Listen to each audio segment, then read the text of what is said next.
So ఉమెన్కి మనం బేసిక్గా మనం ఎక్కువగా చూసేది అంటే అఫ్కోర్స్ ఎదుటి వాళ్ళ నుంచి మనం ఎక్కువ వినేది ఫిజికల్ అపియరెన్స్ మీద కూడాను చాలా నెగిటివ్ కామెంట్స్ కావచ్చు, నెగిటివ్ థాట్స్ కావచ్చు. సో అలాంటి వాళ్ళు ఎలా బ్యాలెన్స్ చేసుకోవాలి, ఎలా ఆత్మస్థైర్యాన్ని నింపుకోవాలి అసలు? యా, ఒకటి ఏంటంటే అమ్మా, ఇది ఫిజికల్ అపియరెన్స్ అనేది వేరే వాళ్ళు చేస్తే బాడీ షేమింగ్ కిందికి వస్తుంది. సో సెల్ఫ్గా మనమే ఫీల్ అవుతుంటే బాడీలో చేంజ్ వస్తాయి. ఒకటి ఏంటంటే జెంట్స్ కంటే లేడీస్లో ఈ సిచ్యువేషన్స్ ఎక్కువగా జరుగుతాయి. సైంటిఫికల్ రీజన్ ఏంటంటే మనకి హార్మోనల్ ఇంబ్యాలెన్స్ జరుగుతుంది. సో మనకి పీరియడ్ స్టార్ట్ అయిన దగ్గర నుంచి మనకి హార్మోన్స్ ఇవన్నీ కూడా యాక్టివ్గా ఉంటాయి, ఇంబ్యాలెన్స్ అవన్నీ జరుగుతూ ఉంటాయి. సో కొన్ని ఫేసెస్లో మనకి థైరాయిడ్ వల్ల లావ్ అవ్వచ్చు, లేదా ఒక్కొక్కసారి చాలా ఏమంటారు సన్నగా అయిపోతూ ఉంటారు కొంతమంది. అది కూడా ఇష్యూస్ మనం ఫేస్ చేస్తూ ఉన్నప్పుడు అవుతుంది, కొంచెం వేరే ఇష్యూస్ వల్ల ఉంటాయి. అది కాకుండా కూడా కొంచెం మనకి మెనోపాజ్ టైంలో ఉమెన్కి 30 క్రాస్ అయిన తర్వాత లేదా పిల్లలు పుట్టిన తర్వాత ఎక్కువ చేంజెస్ మనం గమనించింది ఆఫ్టర్ డెలివరీ బాడీలో చేంజెస్ వస్తాయి. అంటే మనకి బెల్లీ కొంచెం ఎక్స్పాండ్ అవుతుంది, స్కిన్ ఏమంటారు కొంచెం ఎక్స్పాండ్ అయ్యి నార్మల్ లాగా ఉండదు.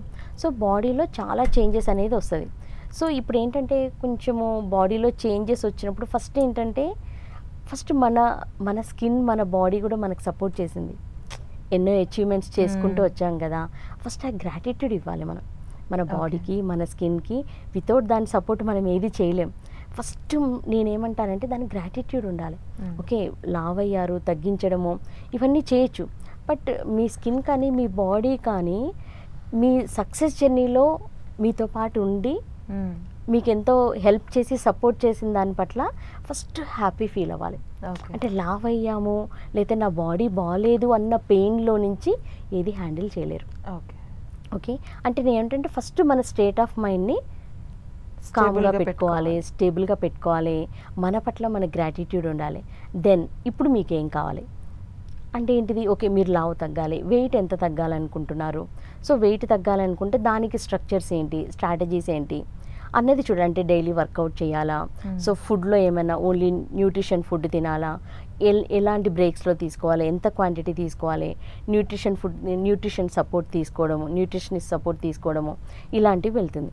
అది కాకుండా మెనోపాజ్లో ఏమవుతుందంటే సంబంధం లేకుండానే అన్నీ చేస్తున్నా కూడా, అంటే మీరు వర్కౌట్ చేస్తుంటారు రెగ్యులర్గా, అన్నీ నార్మల్గానే ఉంటాయి మీకు, అంటే వర్కౌట్ అవుతుంది, మంచి ఫుడ్ తింటారు, కానీ వెయిట్ గెయిన్ కనపడతా ఉంటుంది. సో ఆ టైంలో చాలా సఫర్ అవుతూ ఉంటారు ఉమెన్. ఓకే, సో దానికి ఏంటంటే దాన్ని ఫస్ట్ యాక్సెప్ట్ చేయాలి. ఓకే, నేను ఈ ఫేజ్లో ఉన్నాను, నా హార్మోనల్ ఇంబ్యాలెన్స్ అనేది నన్ను ఇలా ఈ ఫేజ్కి తీసుకొచ్చింది, so it's a temporary phase. Okay, ఈ టెంపరరీ ఫేజ్ని నేను హ్యాండిల్ చేయడం ఎలాగా, మోటివేషన్ ఉండాలి ఖచ్చితంగా. సో సెల్ఫ్ మోటివేషన్ లేకపోతే ఏమవుతుంది, ఆటోమేటిక్గా నేను ఒక సాడ్ మూడ్లోకి వెళ్ళిపోతారు. ఓకే, సాడ్ మూడ్లో నుంచి మనం ఏది హ్యాండిల్ చేయలేం. ఆటోమేటిక్గా వెన్ ఐఎమ్ సాడ్ నా థాట్స్ సాడ్గా ఉంటాయి, నా మూడ్, నా ఫీలింగ్స్, ఎమోషన్స్ అన్నీ సాడ్గా ఉన్నప్పుడు నా యాక్షన్స్, నేను చేసే పనులు కూడా సాడ్గానే ఉంటాయి, ఎక్కడ కూడా ఎంపవర్మెంట్ ఉండదు. సో కాబట్టి ఏంటంటే కొన్ని ఫేజెస్లో అయితే బాడీ అనాటమీ పరంగా కొన్ని చేంజెస్ ఉమెన్లో వచ్చినప్పుడు ఏంటంటే ఫస్ట్ దానికి అగైన్ రెసిస్ట్ చేయదు, ఇలా ఉండకూడదు అని అనుకోదు, ఉన్నాం కదా, accept your self, first accept చేయాలి. యాక్సెప్ట్ చేసిన తర్వాత అప్పుడు ఏమవుతుంది, ఫస్ట్ బ్రెయిన్ చాలా లైట్ అవుతుంది. Okay okay now I'm like this, okay నేను ఇప్పుడు ఏం చేయాలి అంతే. ఇదివరకు ఏం చేసాం, రెసిస్ట్ చేస్తున్నాం, నేను ఇలా ఉండకూడదు, ఇలా అయిపోయానంటే అవ్వకూడదు కదా, అంతే. So be with that first, then ఏం చేయాలన్నది ఆలోచించాలి. ఓకే, అప్పుడు సపోర్ట్ తీసుకోవాలి. ప్రొఫెషనల్స్ ఉంటారు, ప్రతిదానికి ప్రొఫెషనల్స్ ఉంటారు కదా. సో అన్నిటికీ అలా అక్కర్లేదు. ఇప్పుడు మనకి చాలా వరకు ఏంటంటే అన్నీ మనకు తెలిసిన విషయాలే. సో ఓన్లీ ఇంప్లిమెంటేషన్లో ప్రాబ్లం వస్తుంది ఎక్కడైనా కూడా. ఇప్పుడు నాలెడ్జ్ అందరికీ తెలుసండి, ప్రతి ఒక్కరికి కూడా ప్రతి విషయం తెలుసు, ఓన్లీ ఇంప్లిమెంటేషన్లో ప్రాబ్లం. సో ఇంప్లిమెంటేషన్ ప్రాబ్లం ఉన్నప్పుడు ఏం చేయాలి, హెల్ప్ సీకింగ్కి వెళ్ళాలి.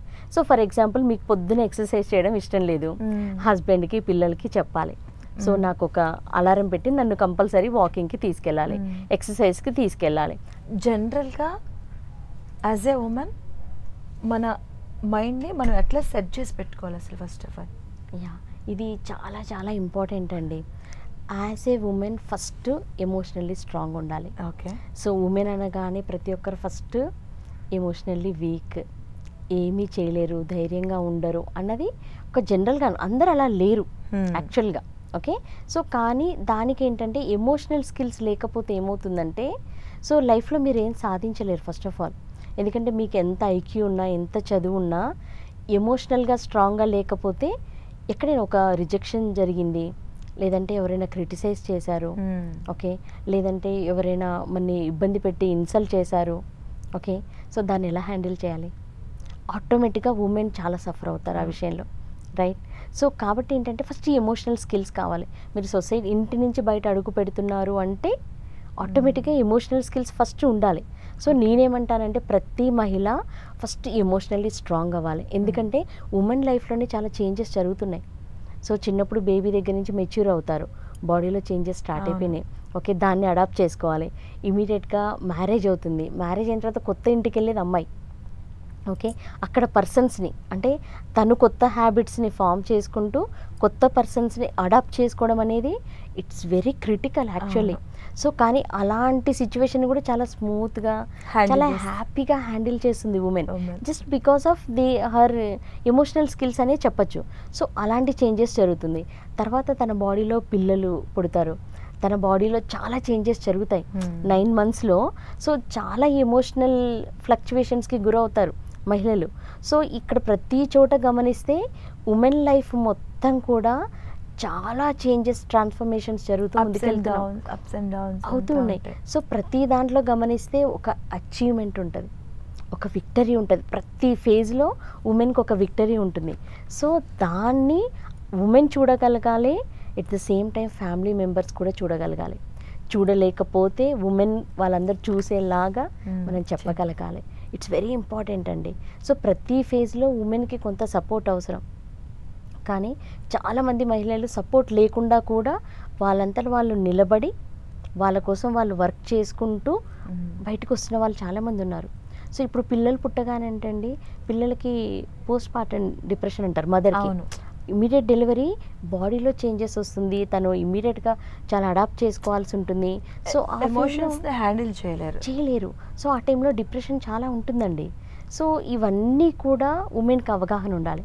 సో చాలామందికి పెళ్ళై పిల్లలు పుట్టి ఇప్పుడు నా దగ్గరికి వచ్చే క్లయింట్స్లో గమనిస్తానండి, అసలు ఆఫ్టర్ డెలివరీ ఒక డిప్రెషన్ ఫేజ్ ఉంటుందని కూడా తెలియదు.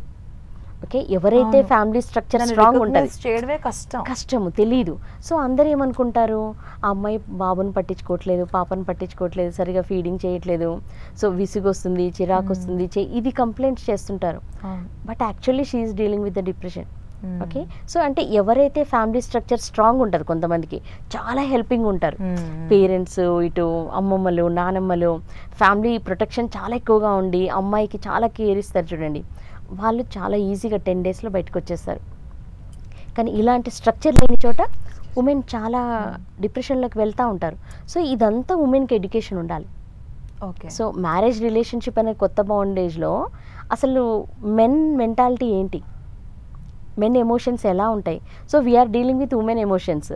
సో మిస్ మ్యాచ్ అవుతే ఎలా హ్యాండిల్ చేయాలి, lack of education also, emotional education అని చెప్పచ్చు. ఓకే, సో ఇవన్నీ కూడా ఈ స్కిల్స్ అనేది నేర్చుకోవాలనేది ఉమెన్ మనం కూడా గుర్తించాలండి.